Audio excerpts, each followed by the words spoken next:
Muzinda, and I'm crazy for motocross. In a few weeks' time, I'll travel over 5,000 miles from my home in Zimbabwe to England to compete in the biggest race of my life in the UK Championship. It's going to be tough, but I will train as hard as I can to make my family and country proud. Some people think girls can't ride, but that's not true. I've been beating boys for years. Motocross is a very dangerous sport. I mean, I've fallen plenty of times, but I've never ever went to the hospital. You can get hurt doing anything, but that doesn't mean that you can stop doing what you love. I'm traveling to the UK with my mom and dad. Bye guys, alright, bye guys. Coming from Zimbabwe to England just to race is a bit intimidating because I've heard plenty of things that the girls in Europe are really, really fast. These are some of my rivals on the track, but off the track, we're all friends. May the best girl win.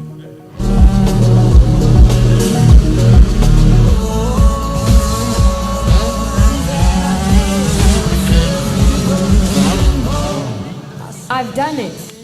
All that training and hard work has paid off. For my parents, it means that we didn't travel for nothing. This is my present to say thank you for all the support that you've given to me, and I hope that one day I'll pay them back for all the sacrifices that they did for me.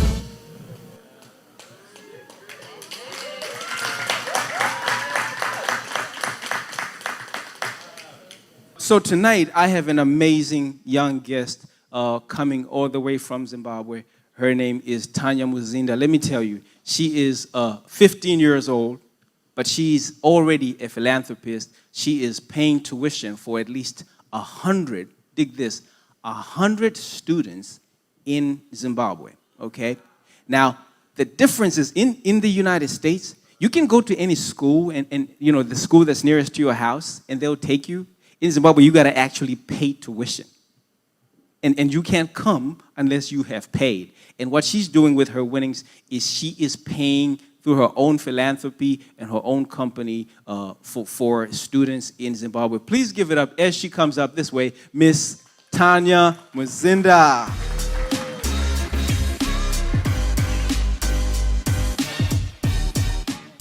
Tanya, welcome to the show. Welcome, welcome. Give it up for her, y'all.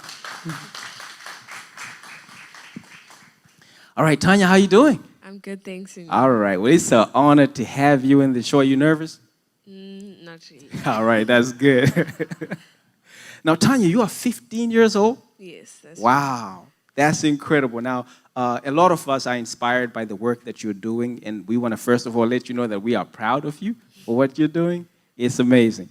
How long have you been racing now? I know that we've got pictures, which we're going to show on the screen here, of what you've been doing. But how long have you been racing now? I've been racing since I was 5 years, so it's been a whole decade since I've been racing. It's a whole decade since you've been. Did you hear that? Huh? That's amazing. You were 5 years old when you started, really? Yes. Wow. How did you get involved? How did you get started doing this? Well, it all started when I was young, when I was like going to kindergarten, and my dad, he had a motorcycle, so some days he'd put me on the back or the front of his motorcycle and he'd take me home. So like just that experience from the bike, just the wind blowing, the speed, I loved it so much. Fell in love with the speed. Yeah. Wow. Yeah, so one day his friend, he had a son, and he said, why don't you bring your child to the motocross track? And that time I was the firstborn, I was the only child. So the only child who could go to the motocross track, so it was me. So when we got to the track, he was like, oh, it's a girl, I thought it was a boy. Wow. So when he obviously couldn't say no, so he just said, oh, let her go on the bike. So I hopped on the bike, I rode for a bit, and I fell. Then I said, this is not for me, I don't want to go back on this bike. Wow. But luckily I got words of encouragement from my parents, and they told me that you love it, trust us. And ever since, I've never wanted to come off. Wow. Wow, that's amazing. 5 years old. Can you imagine that? Give it up for her, man. Now, you were born in Zimbabwe, but you have competed in other different countries. What other countries have you been to, and where have you competed? I've been to Italy, UK, Belgium, and here the US. All right, all right. You'll be competing here in the U.S. again? Yes, I did a race last year, and I'm gonna be doing a race this year. All right, all right. Now, I'm encouraged to learn that you are sponsoring 100 students with tuition in Zimbabwe. Now, for such a young person, how did that? I mean, I know 40-year-olds who don't even do that.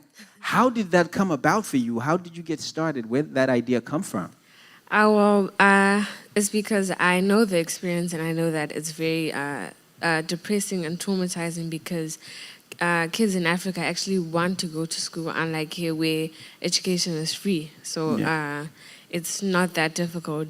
And also, I've gone through the same experience as them. Like in my sports, sometimes I won't be able to ride for a whole year because I can't afford to get the bikes, the fuel, or even plane tickets to travel to other countries because motocross is bigger out of Zimbabwe.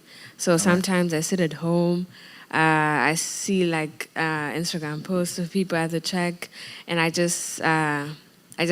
be just sitting at home like cleaning up, Wow. and I know that it's really painful, and I wouldn't want any child to experience that. So Wow. if I could pay school fees for everyone all around the world, I would do that. Wow, that's amazing. Give it up for that. That's incredible. So what I hear you say is that sometimes you have challenges where you are not even able to go and compete because of the needs for the bikes, and so your family sponsor this by themselves to be able to do these things. Is that how it works?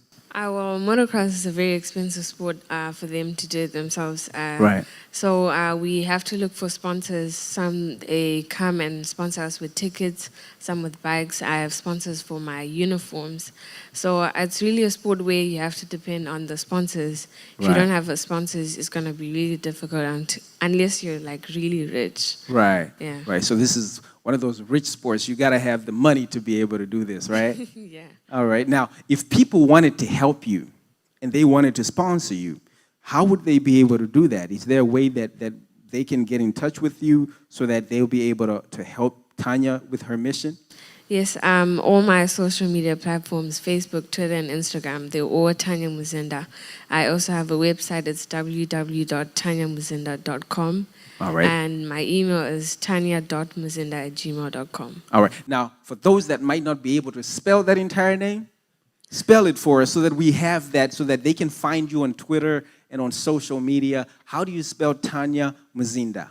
It's TanyaMuzinda. All right, so you got it out there. Tanya Muzinda, a 15-year-old who's out doing amazing things. Now, Tanya, let me ask you, if you could have life the way that you wanted it, what would life look like for you? Paint a picture for me so that I could see. How life would look like, I'd see myself waking up early in the mornings for training, motocross trainings. After that, I could probably go to the gym. If I'm not worn out from training, I could probably also visit like orphanages and find other schools where they have children who are not going to school because they don't have the money to pay for school fees, and help them. And then also support my siblings who are into BMX. I'd love to be the one taking them for training and all that. And yeah. So you're not the only one that does the sports. Your siblings are in sports as well? Yes. Talk to me about who's one of the, I think one of your siblings has won a championship, is he not? My little brother, he's 7, and he's the African BMX champion. He's 7 years old, and he's the African BMX champion. Give it up for that. Wow. Now, these are the kids that you sponsor. I see you here. Tell me about these kids. What school is this? And talk to me about this occasion.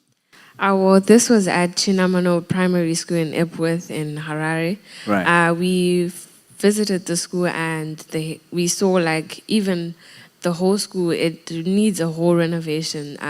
Some of the students, their desks, they the they have an arch. And imagine like writing the whole day on an arch. Sometimes they sit on bricks the whole day from 8 to 3 p.m. just sitting on a brick because they can't afford desks. Wow. And some of the children are even fainting because they haven't ate in days. And all of that is just a really sad experience. So if I could pay their school fees, get them food, accommodation, and renovate their schools, I would love to do that. So it was really a good experience, especially when you only see that in TV and never seen it in real life. It kind of hits different when you see it in person. Right. It hits differently when you see it in person. Wow, that's amazing. Now, I would like you to, you've won some championships out there. Talk to me about the championships you've won. You've been in Italy, you've been in the United Kingdom, you've been in Germany, and you've competed here in the U.S. Where was it more fun to compete? Was it, what's the country of choice? My country of choice, I haven't been to that many countries, but for now I'd say the United Kingdom. United Kingdom. Yeah. And what was special about the United Kingdom for you? What was special about the race? Well, the United Kingdom was where I did my first international race. And before the races, I knew that people in Europe, they're more trained, they have trainers, they have mechanics and all that, while my dad is doing all of that. So imagine competing with someone who has someone who's graduated from fixing a bike and all that. So I was really scared, and on the plane, all I was just praying is that I hope I end up in the top 20, and I actually ended up in the top 3. Top 3, give it up for that. That's amazing. Wow. Now, Tanya, I would like you to look into that camera right there. And I would like you to, first of all, maybe before we do that, what are the things that people out here can be able to do to support your movement? Is there specific things that they can do right now while you are traveling in the United States to be able to say they could help you to keep your mission? I see that you say your dad is the one that does all the training. You are up against people who have trainers who are being sponsored by other big companies. So what are the things that maybe some of the people who are here or people who are watching us on the TV, what could they do to help your movement? Well, they're not specific things, but if I had to get into detail, it would probably be accommodations, trainers, bikes, even people that will be able to, if I have a race in California, if you live in California, we'd, if you could host us, that would be also something that would be good. And also like transport and all that. But it's something that can be discussed. Right. So essentially what happens is you get hosted by families as you travel to different parts of the country and different parts of the world. Yes. And that kind of takes care of the accommodation piece. And you talked about bikes. What kind of bikes do you use? What if somebody wanted to sponsor a bike, what kind of bike would it be? It would be like a motocross bike. There's so many brands. There's KTM, Suzuki, Honda, Yamaha. I ride a 125cc. 125cc, huh? You guys know about a 125cc? That's what you 125 is. This what brand of a bike is it? It's any brand, but if I had to choose, it would be between KTM or Suzuki. Suzuki or KTM. Well, this is exciting. What I'd like you to do is to look into that camera and speak to anyone out there and give them encouragement as far as what you're doing and anything that can help other people, young people, older people, something of inspiration.